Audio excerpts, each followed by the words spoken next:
Welcome to Coffee with the Sarlos. I'm Kelly. And I'm Karen. We are a mother-daughter duo of mediums, medical intuitives, psychics, and energy healers offering personal sessions to clients all over the world. And this is our podcast. Coffee with the Sarlos is a platform to share the remarkable experiences of our clients and the messages that are channeled for them from the spirit world.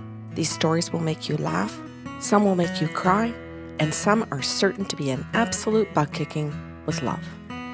Our intent for this podcast is to gently and kindly challenge your beliefs, grow your empathy, and help you find pieces of your own self in each one of these individual stories. Before we jump into today's show, we have a few notes for our listeners. Karen and I have personal practices channeling for local and international clients. If the stories in these shows is something you'd like to experience, you can request your own personal session through our website, bysarlo.com. We also have gift certificates available if you wish to gift this experience to someone anywhere in the world. We have a second podcast series called Sips of Sanity. This series is your emotional and intuitive intelligence toolkit. We pick one topic every month and provide you with healthy tools for critical thinking and communication. This series airs the first week of every month. The first show is free and can be found on our website, your favorite podcast platform, or YouTube. The full series can be found on patreon.com/bysarlo. Patreon is our membership portal with a ton of monthly benefits for those of you seeking to grow your emotional and intuitive intelligence. Karen has a personal blog that explores the beauty and importance of intuitive gifts. There's a question and answer segment that addresses listeners' questions. As we mentioned, you can find the complete Sips of Sanity series here, along with handy habit trackers and great reflective questions to help you get the most from the shows. We provide you with guided journeys and music to enrich that experience, and we're running an emotionally intelligent, interactive book club. And for patrons in our top tier, each month we're putting your names into a draw for a free half-hour channeling session with Karen or myself. If you're interested in joining us, head over to patreon.com/bysarlo. Now, on to the show. Hello, beautiful. Hi. I'm all set for today's show. You ready to go? Yes, I am. Okay. First of all, I want to say that we've had some feedback as of late from different clients talking about our sense of humor. Oh. And how they like listening to us because we laugh at shit. And each other and ourselves. Yes. It's an all-around good time. Yeah. And that a couple of people have said that they like the stories and that they're learning from hearing the stories. Good. And some people have said that we put them to sleep. And I took that as a compliment. Yes, I'm totally fine with that. That they like listening to our tone of voice, that there's no arguing or, I don't know how you say that, angst and anger in the conversation. Yeah. And that we speak to each other kindly and that it helped them fall asleep. It soothed them. That's a beautiful compliment. It is. So I just wanted to tell you that and thank you for being part of that conversation with me. Back at you. Alrighty. So let's get right into the show. You can pick the name of a male, please. I'm going to go with Raj. Raj. Oh, that's from a TV show. Oh, yeah. Third Rock? Big Bang. Oh, that's okay, it. That's Shit. okay. Close enough. Well, for somebody who doesn't watch TV and I don't know those shows. A few decades apart, but that's okay. Oh, Jesus. Okay. So Raj is a male. Kelly, I'm going to put him at around 55 years old. I can see him, so I'm guessing. And it's mostly about him, but I will need the name of his partner, and it happens to be a female. He's married. Okay, I'm going to go with Penny. That's from the same show? Yeah. Raj and Penny? Not a good pairing, but yes. Yeah, okay. So, okay, thank you for the names. So he and I can see each other, and he says to me, I have an hour, and he says, I'm just sitting in my car. You could see that he was in a vehicle. And he says, I got told to call you from a couple of friends. And he says, the whole group of my friends see you. And he says, I'm not supposed to say too much. They've told me this. And I'm going to give you permission for an open session. But it's kind of not because I do want to ask you one question and then go with it. So, like Peter, Hey, he's done a great job so far. yeah. And I said, okay, what would you like? And he says, I'd like to know about my relationship. So he doesn't tell me he's married. I've told you that, but he says, I just want to know what you get, and I'm supposed to listen. He says, so my friends have told me to record the session, and they've told me not to write notes, just to record it, and that when it's over, I should sit down someplace with a tea or coffee. And he says, by myself, don't go home first, and write notes from the session, and then listen to the recording, and then add to my notes. Jesus, Karen, I can vividly remember sitting in Scott Clark's office Oh my God. years ago. Yep. And he was saying to us, he's a communications and marketing person, he was saying you need to train your clients. Yeah. The way that you want your business to operate, you need to train them to know how your business operates. Yes. And it was beautiful. It was a great message. It was all ethical and about just good business conduct. And I'm so thrilled because now our clients are training our prospective clients. Yeah. And you're doing a beautiful job. For all the people who say, listen to this podcast show, for all the people who say, no, don't write notes, just go record it. You're going to need to be fully present, and you're not really going to be fully present, so the recording's going to be perfect. Like, you guys are really supporting each other to get the most out of your experience. And it's lovely. It's a beautiful way of loving each other. Thank you. I'm so glad you told everybody this that's listening. Now, I want to pause here and segue out for just a second to Scott Clark at Clark Marketing, because I was just talking about him yesterday in a session to a client, like in some other country. I don't even know where she was. And I said to her, you need a Scott Clark. And she goes, what does that mean? And I said, that means you need a really intelligent person in marketing that holds you accountable and kicks your ass and tells you things you don't necessarily want to hear, but are absolutely accurate and hold your feet to the fire in such a good way that you actually succeed in your business. I would also very much recommend the book Insanely Simple by Ken Siegel if you don't have or know a Scott Clark in your area. That's great. We love giving books, and Scott might be retired. He might be like, what? Why are they doing this? He gets friend requests on Facebook and has no idea why. Right. Scott Clark Marketing, North Bay. He might not be happy with us about that, but yeah. Anyhow, thank God for the Scott Clarks. Yeah. Is what we're both saying. Okay, so back to the session. So he said, please tell me anything you get about my relationship, and I'm going to listen. I've been told I still am allowed to ask questions. And I said, this is totally spot on.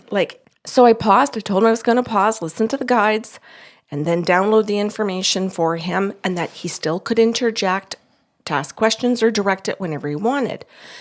So I did take my time, and then the guide said, okay, we're going to do a few things first. He does have sons, and he has a daughter, and he does want you to say he's married. He's not just living with somebody, he's married. Like, it's legal, and they've got rings, and like that whole thing. He wants to make sure that you are accurate.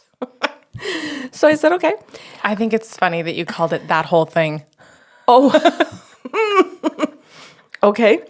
And so I repeated that, and I said, I really don't know how many sons you have. I said, so it just means, as far as I can see, you have even more than 2. And I said, I know they said sons, and that still would be 2. I think you have more than 2. And he goes, that's correct, I do. But he doesn't tell me how many. And he goes, I'm not telling you how many, not to be mean to you. He says, I've been told not to be an asshole. He says, yes. He says, but I've also been told not to give you extra information because you might come back later and say 3. And then I can validate it and go, yes. So he says, I'm just trying to do what those people told me so that I get the best session. I'm so happy for you. Oh, yeah.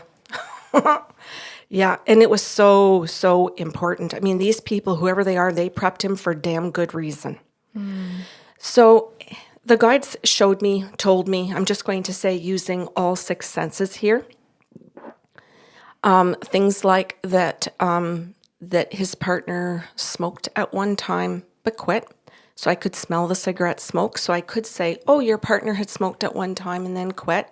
And he went, yeah, that's true, but that was decades ago. Why would you bring that up? And I said, just as a validation. I said, just to let you know that we don't just get what's going on currently, but that we get your whole life. And we also can get all of your past lives and all your contracts together from lifetime to lifetime. And he went, oh, God. Could go either way now. Yeah. He goes, now I'm understanding why these people sent me to you. He says, I think I'm getting this. He goes, okay. He goes, let me get my helmet, which I thought was so funny. Just meaning I'm ready to do that. Like I'm ready to hear this. That was his humor. But he did have to clarify that for me because I didn't understand what get my helmet means. That was a new expression to me, but it meant, be prepared for incoming. Shit flying Crash. at you. Yeah, you got it. So then the guide said that at the beginning of the marriage that they had, quote unquote, found the one. And he went, yeah. And I said, and you both were convinced this was the one person because you just really got each other. And I said, I really got to watch my words because the guides are being really adamant about how they're saying this. And I said, I think we're going to swing back around to it at some points. And he goes, okay, good.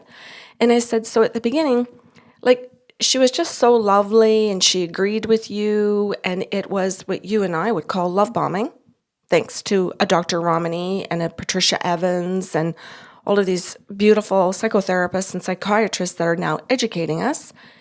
But she really love bombed the shit out of him. So he felt it was the one. Now, decades ago, we weren't that educated to know something called love bombing. So when I'm explaining this to him and I'm saying, oh, your partner, Penny, really pulled one over your eyes for many years. Like, this wasn't just love bombing for a few weeks or months. I said, she really did this to you for a long period of time, right through having your first couple of children.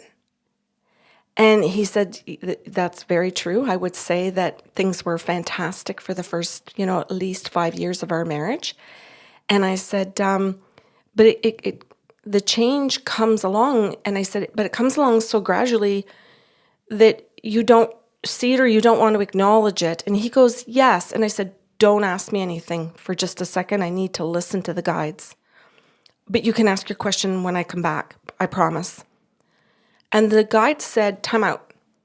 So I turned to the guides and I said, what's up? And they said, this is the pause. This is where you need to explain to him that the reason that he thought this was the one and that he fell for the love bombing was that this was how he grew up. This is what he saw with his parents. He saw the very same patterns. And his comfort, so they're trying to point out that he has a level of comfort with the gradual change in her personality because he's used to this between his mom and dad, where his own mom's personality is full of love, full of care, throwing the birthday party, getting the food you want, getting the gifts you want, totally giving you everything and above and beyond of what you want, and then swinging it to being trivializing, undermining, criticizing, demeaning, all of these different forms of abuse, maybe even during the party, maybe even before it starts, maybe even as she's organizing it, but you still want the party. You're the kid, right? And really, you can't stop the shit show that is mom and dad, right? Mm-hmm. You can't ever stop your parents' shit show until decades later sometimes, when you get an education to understand that that is not the one. Mm-hmm. And quite plain and simple, Kelly, it's just knowing healthy versus unhealthy, and it's as simple as that. But he doesn't know it. So in his marriage now with 2 children and a third on the way, he's seeing the same situation. He's feeling the same feels that he had with his parents and growing up. And because of the familiarity, he thinks that he's supposed to just do what his dad did. So now he tries to think of how did dad deal with mom? So he goes into all of these things he saw dad do. He saw dad pick up after her. He saw dad go over and try and make it up to that child. He saw dad try to smooth things over with everybody else there, or all of a sudden become funny to change her mood. If he could be the class clown, pardon me, not the class clown, if he could be the entertainment and lighten the mood, then nobody would be staring at or looking at the person that's losing her shit and being abusive. That everybody would pay attention to, oh, he's funny. And because people laughed, everybody thought they were a good couple. And so he's doing the same damn thing for decades. Mm-hmm. He's walking in his father's shoes, being married to the same woman. And she's extremely toxic, as was his mother, as was his dad. Mm-hmm. And so the guide said, you're going to have to tell him he's toxic. You're going to have to tell him their relationship is. And so I said to the guides, does Raj know this? Does he know it's toxic? And they said, no, he's going to be stunned. He's going to be shocked. And I said, well, then what's he doing here? What's going on? And they said, oh, well, he's actually here because his friends see that he's unhappy. He just thinks unhappy is part of married. He just thinks that fighting and fixing up someone else's mess and smoothing things over and doing all these things is just part of marriage. Till death do you part. Who signs up for that? Tons, Kelly. Millions. According to some churches, billions. Right? Like, you do. You do. You say for better or worse. And you think, okay, this is the worst. Yeah, I just didn't think that people thought that was what they should be signing up for. I think some people don't know. And then once they get their feet in it, day to day, even once it does turn totally ugly and you don't want to be there. It's like, yeah, I guess this is it. Yeah. Okay. Nobody, my friends aren't happy. You know what I mean? Like, point out one happy married man to me. I will quote a patron of ours and say, maybe bring the bar out of the basement, set it a little bit higher. Yeah. But I've heard men make that kind of statement. I've heard women make the same kind of statement. I don't think either group has a monopoly on believing that. Mm-hmm. He, she, or they.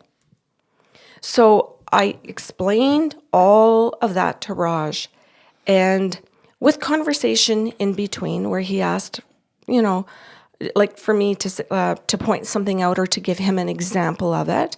And there were examples, and some of the ones, like I just said, where she would totally crash someone's birthday party just before everyone started coming, before the doorbell rang for the first, person to show up for their child or something, where she just starts to scream about, this isn't supposed to be here, move it.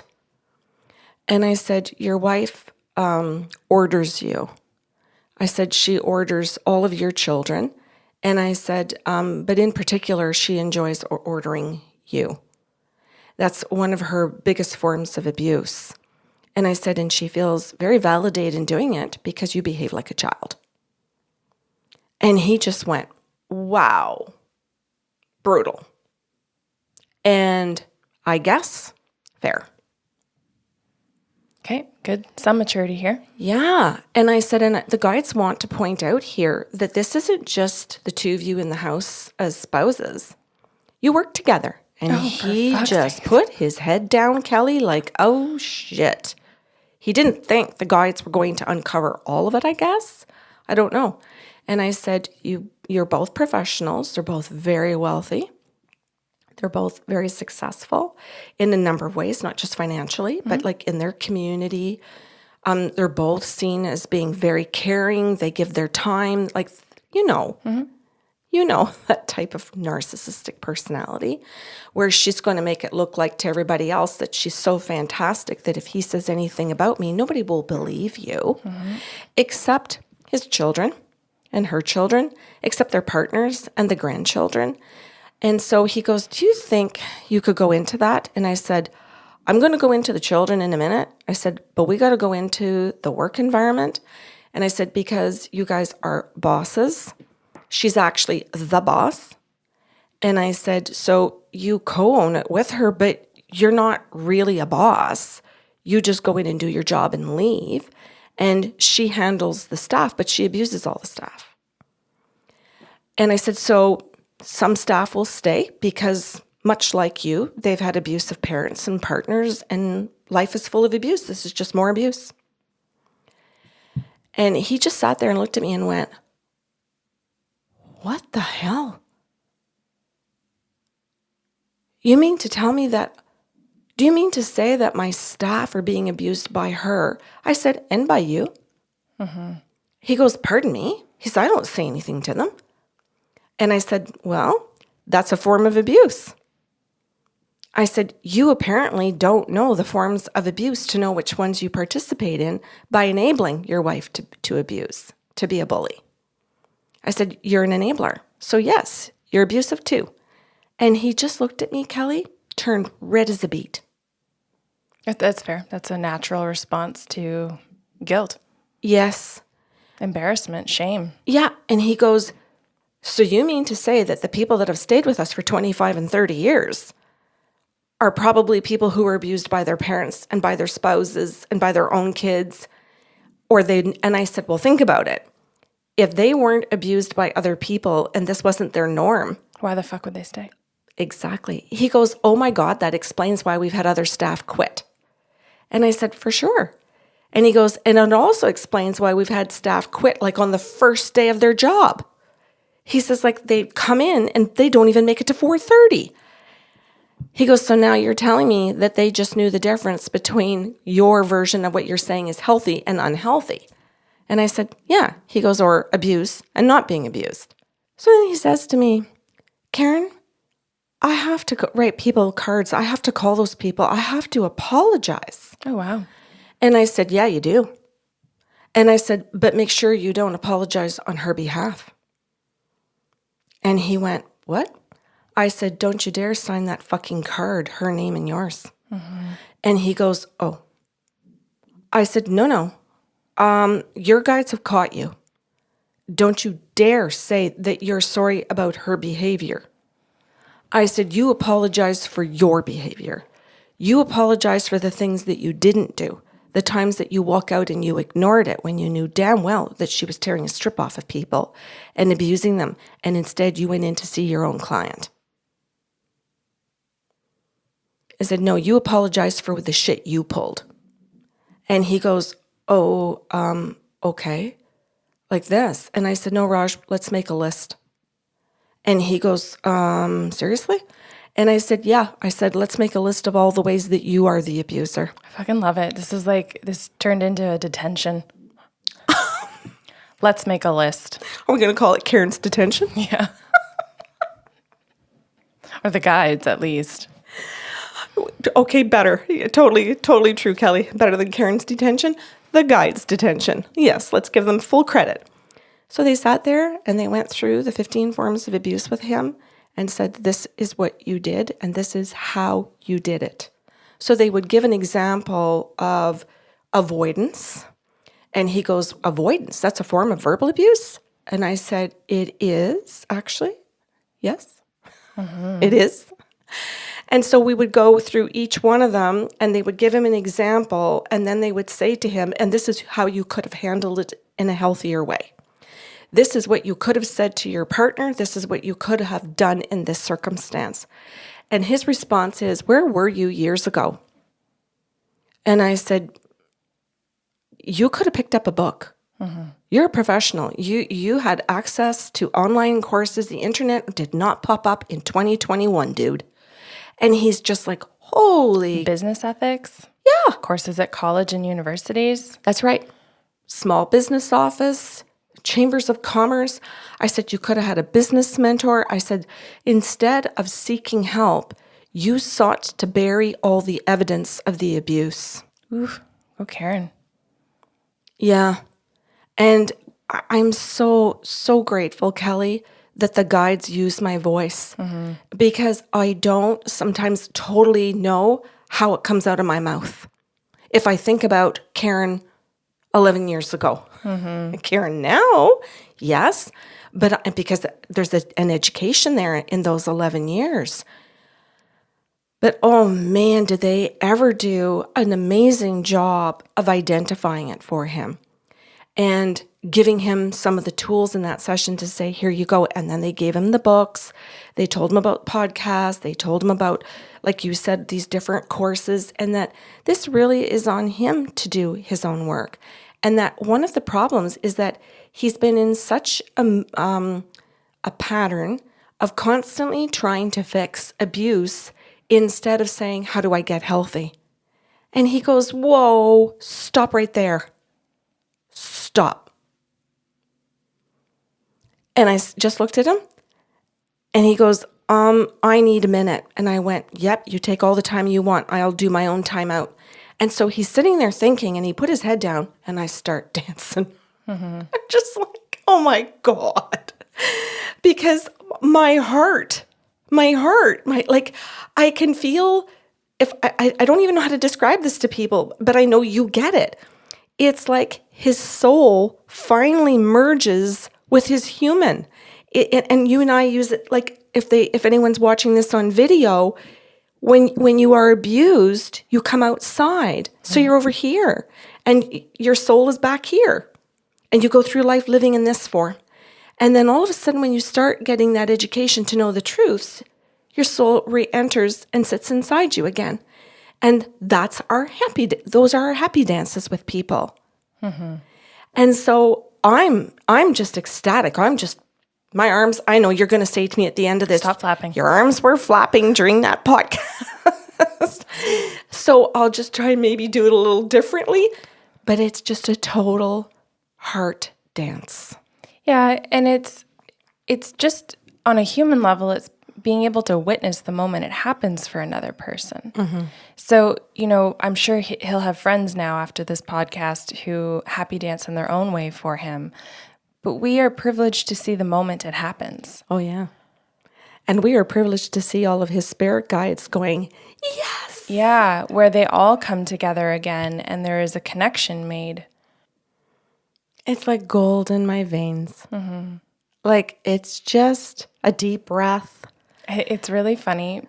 People don't know this, but we had to break just before you made that comment. And as we flipped the cameras back on and the audio back on, Parker is behind you, took a very deep breath and almost was like, okay, let's lead back in, ladies. Yeah. He took the deep breath you're talking about. Oh, yeah. And so Raj pulls his head up and he looks at me and I'm in full-blown dance sitting mode, right? And he looks at me and you could see the shift. And I went, I'm your witness. And he went, pardon? And I went, I'm your witness. I'm your witness. And I started singing and I'm like, I'm your witness. And I started singing it to him. He goes, what's happening? And I said, can't you feel it? Do you feel it? He goes, I do. He goes, I don't know how to say what I feel though. He says, is it normal if I say that I want to cry? I said, yeah. He goes, is it also normal if I want to put my fist through something? And I said, yes. He said, is it normal that I'm so humiliated that I didn't want to look up at you? And I said, yes. And I said, but how does it feel when you look up at me and I'm happy dancing for you? He goes, yeah, the shame is gone. And I went, right. I said, that is exactly why your friends told you to come. But yeah, that's the gift.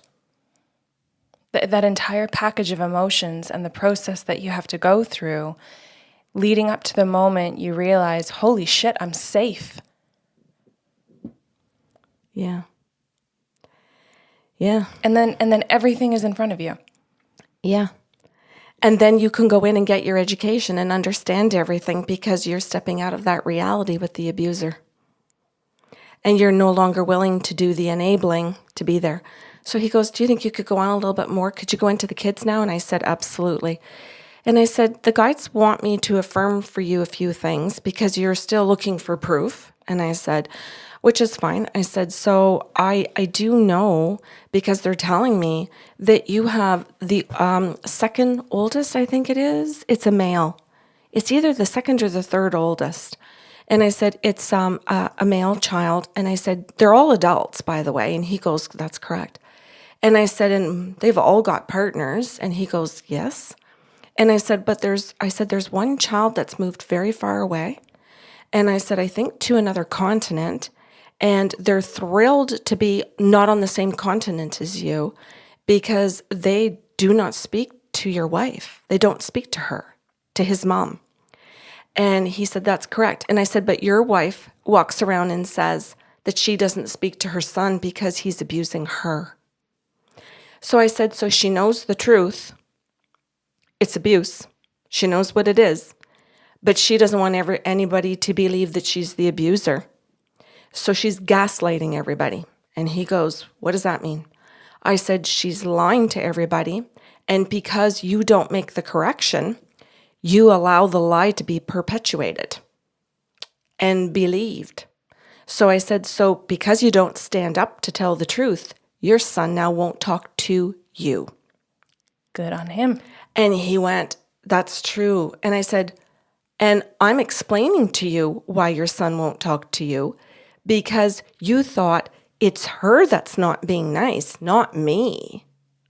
I'm the good parent.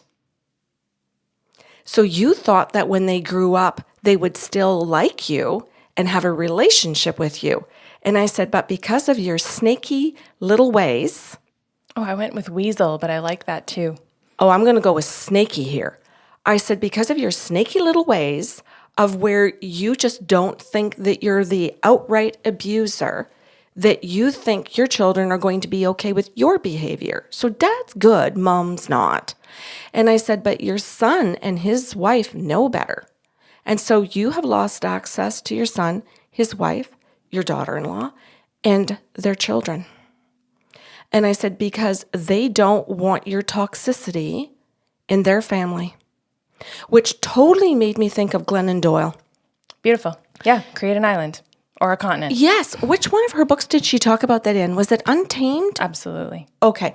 And She was with Abby at that time. Right.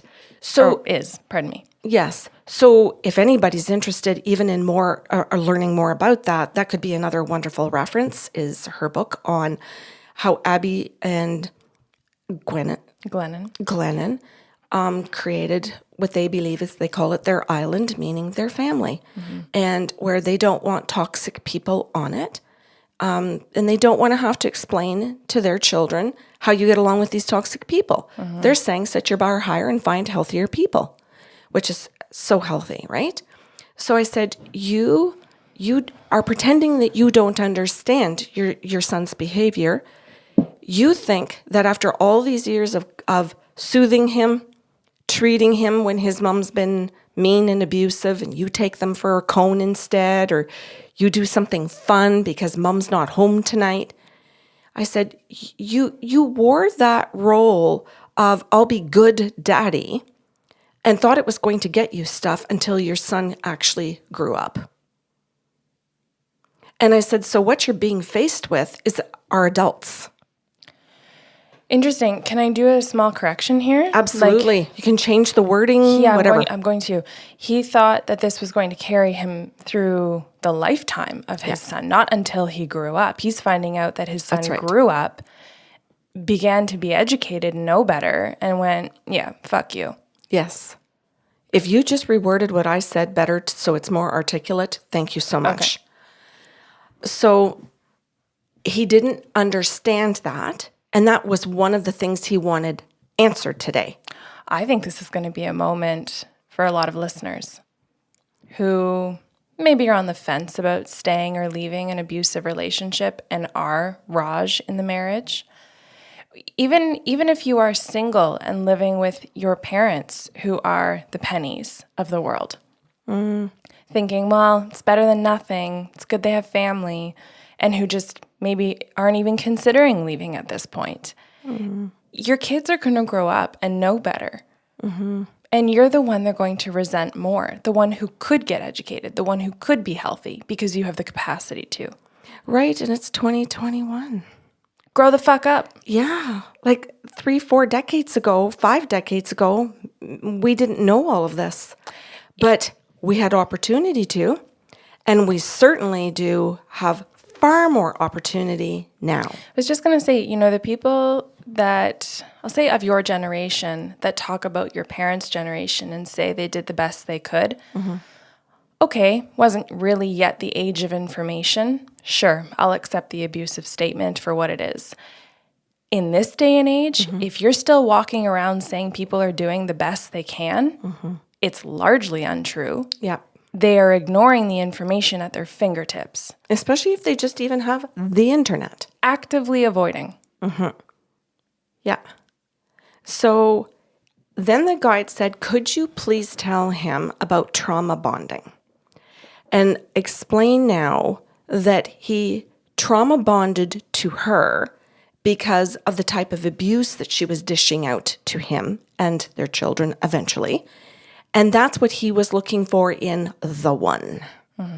Because he didn't understand healthiness, he was addicted to the trauma that he had grown up with his mom and dad. And so that original bond, and I'm no therapist, so if there's some therapist out there that's going to explain this better than me, awesome. I'm just going to do my best shot at it right now. Didn't individuate. That's correct. He did not. That's the basis, right? Yeah. Then the trauma bond continues. That's right. So then the guide said to me, please say to him that in his childhood, he lost his connection to his soul. He lost connection to his emotions, to his heart, and to his physical body. So time out, not his fault. That's right. He's a child at this point, and his mother and father's dynamics have created a cognitive dissonance in this child. Correct. Who now, at this point, does not have any resources around him to know what is happening to him, maybe even that he needs the help, or even how to get help. That's right. And so they're talking about this trauma bond that he has with mom and dad, then his partner, then he creates the very same trauma bond in each of his 4 children. And he just looked at me, Kelly, at that point, red isn't even the right color. I don't even know if a person can go from red to purple. Absolutely. He was just, couldn't even speak. But I also noticed couldn't cry. And so I would say with a healthier person, this is when I would say at this point in the show, and he cried. And he could not. So I still wanted to value the fact that this was a crying moment and just sat with him. And he said, I don't know what to say. I said, that's okay. I said, this is normally when people cry, Raj. And he goes, right, okay. So I'm supposed to be crying? Unless your trauma is too big to process in this moment, and that's okay. That's exactly what I said. I said, Raj, this is the point where I say to you as a human, Karen, that you need therapy. You need a very qualified person to bring you through all of this trauma. You need healing. And you need to do it with the right professional. There's so much that Kelly and I can do in this process of healing. You can still come back and see us, but you absolutely need the right therapist to bring you through your childhood PTSD. So CPTSD. Which stands for childhood PTSD. Yes. Just in case people don't know what was just said, that it was an acronym. Yeah. If people go on YouTube, there is a woman on YouTube who has a complete channel on CPTSD. Why don't I give that to you as a link to put up with our site? I think she's called the Crappy Childhood Fairy. I'm pretty sure. I've been listening a lot to her lately and trying to find more resources for our listeners, right? We're always trying to move them in the right direction of healing. So the last thing the guide said to him that day at the end of his hour was, Raj, you need to make a list of all the reasons you hate her. And he went, that won't be a problem. And I went, oh. This is very interesting because at the beginning of the show, he was stunned. Yeah. And now he's saying, not a problem to list the things I hate about her. And I said to him, How do you believe you've got the one and you have a ready-made list of all the things you hate about them? well, Now, I'm posing this question to listeners. Challenge your logic here.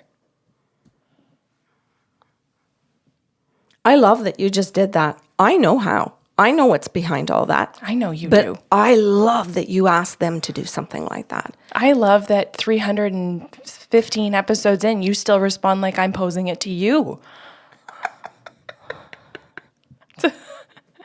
Like she doesn't know the rhythm of the show yet.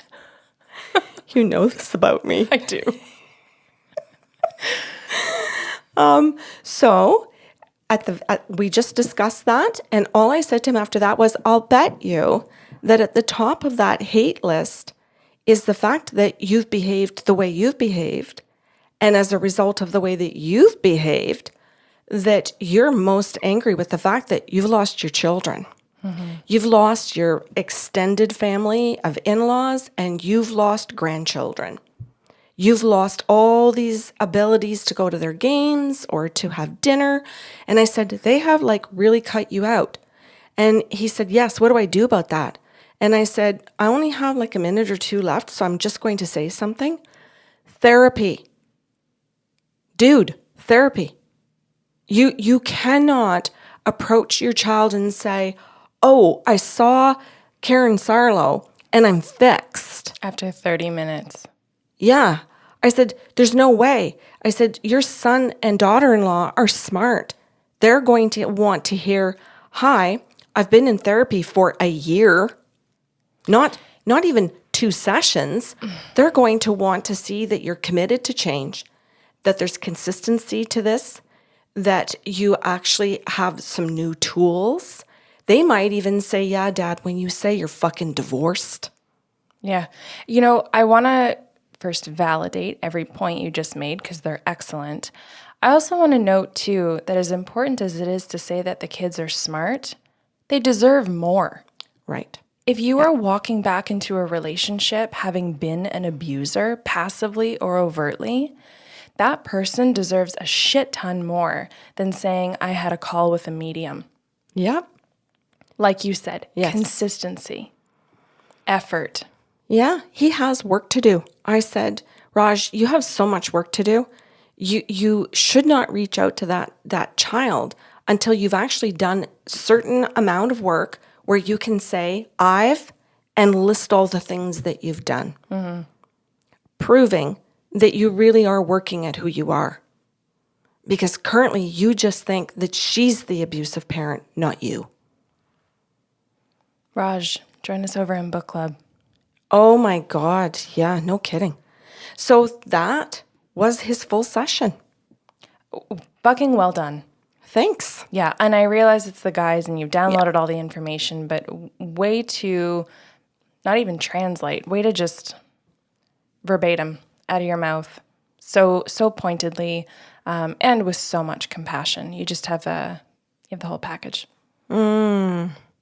This was a dance in the kitchen. Mm-hmm.